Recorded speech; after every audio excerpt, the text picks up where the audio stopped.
Ronaldinho's son, Joao de Assis Moreira, and I apologize, I'm not Brazilian, and I don't speak Portuguese, has been on trial at Barcelona, and Joan Laporta himself has reportedly asked Xavi to give him more time to evaluate him.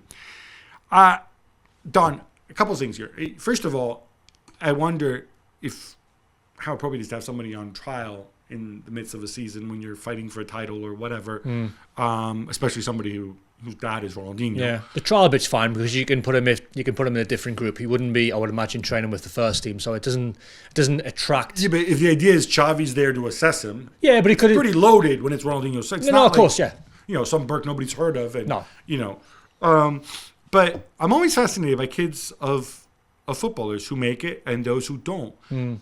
Is it random? And we had this conversation off air personally, and I think I proved to you that you did. Kids of ex-pros you chucked some maths in there, which blew my mind. Kids of ex-pros are overrepresented in the player population, which is not surprising, right? Better genes, athleticism, technique. Also, they grow up in a sporting environment. Also, they may have an easier way in. If your kid wanted to play football, I mean, I'm sure there's that's true. You 10 clubs where you know people and you say, hey, look, give them a trial, right? Pull a few strings. Exactly. Done it myself. But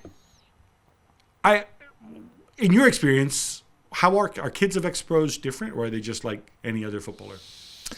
I don't know, Gab. I think it's your dad was not. Your dad my was a minor. My dad was a minor. He left Scotland at 15 to be a minor. So there's no genes from my side, my dad or my mum. My brother played football, but there's no sort of immediate genes. There's a million things you can chuck into the conversation. You can chuck in your desire to want to be a footballer, which helps. I believe in muscle memory, i.e., when I was 5 or 6 and I got given a ball, I was up against a brick wall for, 4 hours a day, 7 days a week. So the ball was my friend. The ball was always coming back. So you're honing your skills without even knowing it. All the biomechanical, which I've spoken to different sports scientists, they say is incredible, and how many sort of pictures, like a camera, your eyes and your brain take when you're playing football when you're young. The fascination is, do academies help develop a player, or you're better off being a street footballer? I would not swap my upbringing. I would never wanted to be in an academy. I like to learn from being on the streets.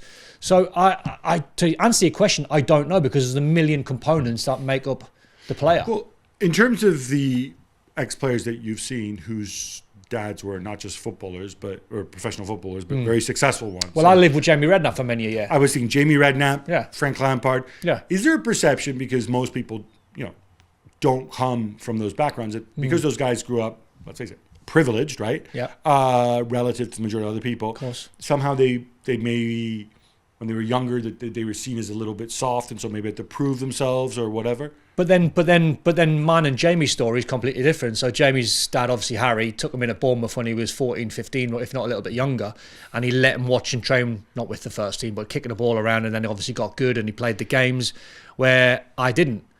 So I'm struggling. But you said you were with Jamie, right? So yeah, I lived with him for 4 years at Liverpool. Did he seem?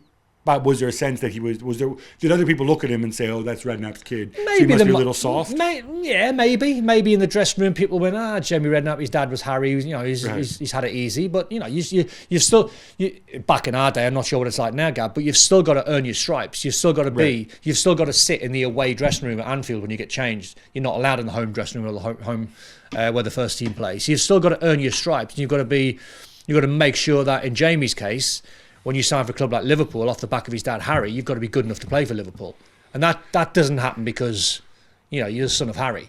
No, I'm assuming Ronaldinho grew up in some kind of mansion or whatever. I mean, you'd like to think the fairy tale. You'd like to think he's going to be a hell of a player, didn't you? Coming from Ronaldinho's genes. You would assume so, yeah. Exactly.